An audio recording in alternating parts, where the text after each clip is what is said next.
Welcome to today's episode. We're going to talk all about accountability and why it's so valuable to you to expedite and reach your goals that much quicker. My name is Marcell Hansen, and you're listening to Small Habits, Big Changes. Let's dive in. I've mentioned many times about tracking. We started with My Stable Table, and I shared with you a few tactics. About how you can track your hydration without an app. Very simple, homemade little hacks, easy peasy. As far as tracking your sleep, you can track what time you went to bed. You can track what time you woke up naturally, hopefully without an alarm, and you can track whether or not you felt rested. You also could engage in a biometric assessment tool. You also could, if you didn't want to, just keep it on paper or in a note on your phone. You could track it within an app. There are plenty of them out there. You also could have a biometric meter track it for you, whether that's the Sleep 8, the Aura, the Whoop. I use a couple of those actually and assess the accuracy of the other best I can. And I highly recommend tracking for almost everything you do. Again, if you think about it like sports, if you were a runner, how would you know if you ever improve? I mean, pretty obviously, even if you aren't a runner, you're probably going to know that you would write down the time or check the time. That's why runners probably wear watches a lot, or they nowadays even have, those little armbands that hold your phone because they're tracking their steps, their pace, their heart rate, the time it took. And if you really want to train yourself as a runner, I'm not a runner, I suspect that you would hit the same route over and over again, first measuring your benchmark and then measuring maybe your successive times until you reach the time that you were shooting for. Seems pretty simple.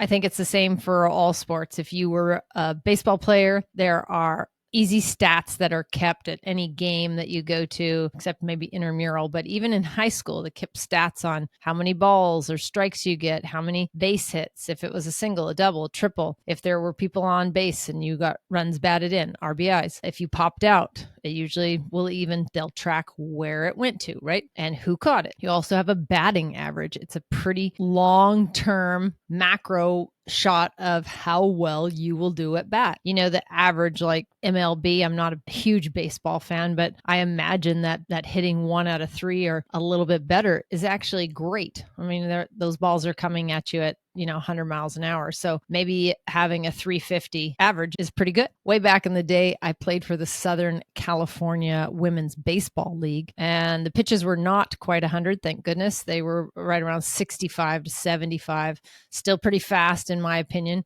Everyone always knew where they were at because we kept stats. There was a statistician who sat with a book and literally marked down balls, strikes, fly out, RBIs. And then from that, at some certain point when you were up to bat, maybe 5 times, 6 times, 7 times, first couple games get under your belt, you have an average. It's the same for other sports as well. Sometimes it's not about speed. Sometimes it's about accuracy. Perfect examples, I used to play tennis. So someone serving 130 miles an hour is a pretty big serve, but if you know where it's going and it's always going in the same spot, maybe it's always going down the middle, you're always going to be ready for it, right? So versatility and placement becomes an issue as well. So maybe you practice back in the day. Again, I used to practice with setting cans up, one in the outside corner, one in the inside corner, maybe one right in the middle. And then, just as you're getting ready to set up for serve. So the coach behind me would say just before, hit it down the line or hit it down the center or hit it in the middle of the box. And I would adjust in those few seconds before I toss the ball up. Now, certainly we could track that as well. How many times out of 10 can I hit that can on the tee? If I can hit it 10 out of 10 times, I am hitting down the tee 100%, right? Basketball, another great example. Just watched a fantastic game last night from the W, and stats are big. How proficient you are at shooting free throws. They keep track of that. There are plenty of women in the W that are, 75, 80%. So 7 or 8 times out of 10, they're going to hit their free throws. Maybe don't want to foul them. Of course, Jewel Lloyd is nearly 90%. I think she's 8th or 9th all time in the W. So you want want to consider another game plan if you're going to foul her, because it's just free points. 9 out of 10 times she's going to hit it. So you might get lucky and she might miss it that one, but she's got pretty good stats. Okay. They're tracking her progress. How many threes? How many threes from different locations? How many in the paint? How many blocked shots? These are things that we track. And over time, if that's your role, maybe you're a big in the middle, you're in the paint, block shots is big, right? Mercedes Russell, Brittany Griner, these bigger gals that are in the center, that's their job, is to swat it down. Natasha Howard, former Storm. There's so many I could name, dozens. When you're watching a sporting event, maybe it's not occurring to you that these things have been tracked, but they have from day one. And it's kind of what is impressive about some players, is that you can see the trajectory of their betterment and kind of predict that for their future play. Also, you can see who was really good to start and who has maintained such a brilliant percentage of proficiency. So while we're not elite athletes, most of us, some of us are, it's still very important to track. This is how you keep yourself accountable. It's how you can see your progress. It's how you can see your progress. Sometimes we have a hard time seeing, how we were a year ago or 2 years ago or 10 years ago. Documentation provides that visibility for you. You can journal it, and certainly reading back journals is very helpful. However, documenting objective data and watching the trajectory is actually so underrated for the everyday person. I just cannot stress enough. This is huge. If you want to see change, if you want to experience change, you want to embrace change, you want a new something in your life, whether it's more money, more better health, better relationships, track your activities. And tracking means consistency. You have to consistently every day track what's going on for you, or it's not really accurate. Take Jewel Lloyd. She just passed 4,000 shots taken in the WNBA made. I think she's in the top 10 of all time shots made for the duration of her career, which is still rather young in my opinion. Suppose like 2 or 3 years, they didn't track it. So we don't really know how many she has. Yes, she has 4,000, but she could have 6,000. She could have 5,500. There's a massive difference between that if you're actually objectively noting what she's made shot-wise in her career. So doing it consistently, tracking consistently is important. Is it going to be as deadly as not having, documented 15 to 20% of made shots on a professional basketball player's resume? No.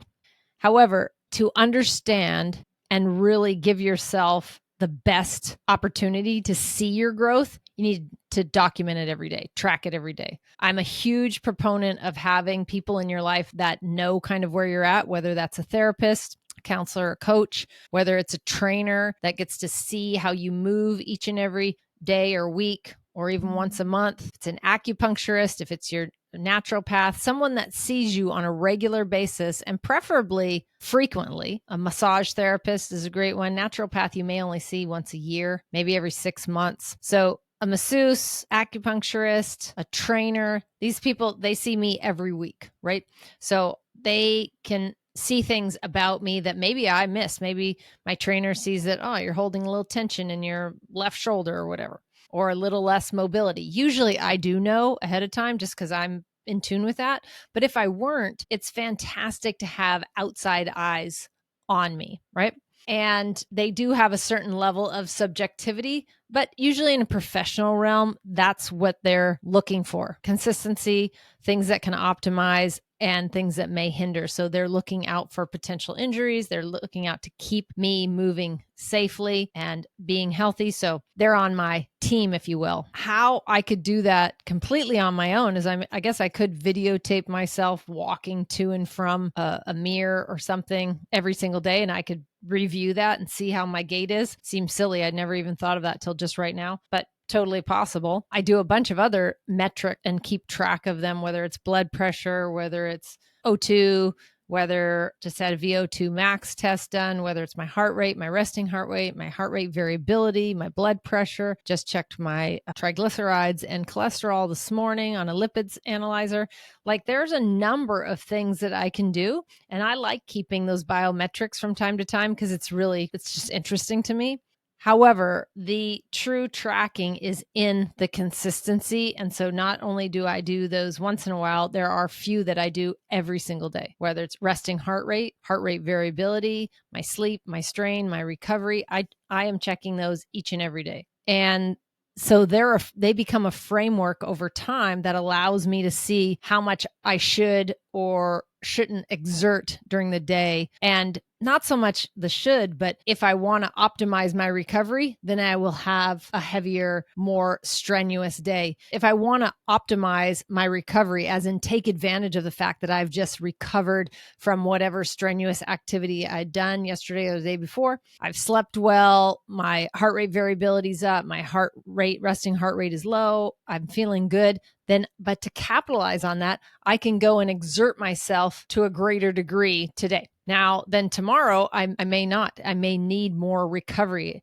So you can plan massages or self-care around how you care for your daily activities, like how you mind your daily activities. So you can plan your self-care each and every day and adjust it according to how your biometrics are revealing to you your condition. I think you'd be surprised, even though I'm very, very in tune with my body. The biometric is an interesting thing to have it tracking these things that I can't see. And I'm not walking around checking my pulse all day long. My Whoop is, my Aura is. So my point being is that it's not transparent what's going on within the cellular wellness of your body, and having something that shows you how you're doing so you are not in the dark about it is really valuable. If you want to live longer, if you want to be happier, this is your business.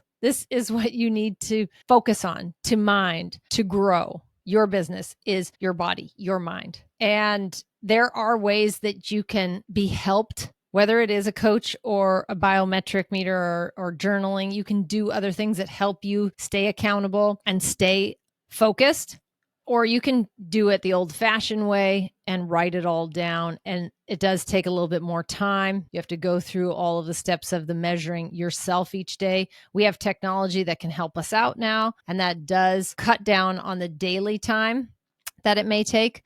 But it takes virtually just a few minutes to do the measurements that I do and the documentation that I do. And I know that it could be the same for you if that's what you wanted. I highly recommend you taking seriously the body, the mind that you have right now, the spirit. We are spiritual beings. We are spiritual beings living a human experience, in my opinion.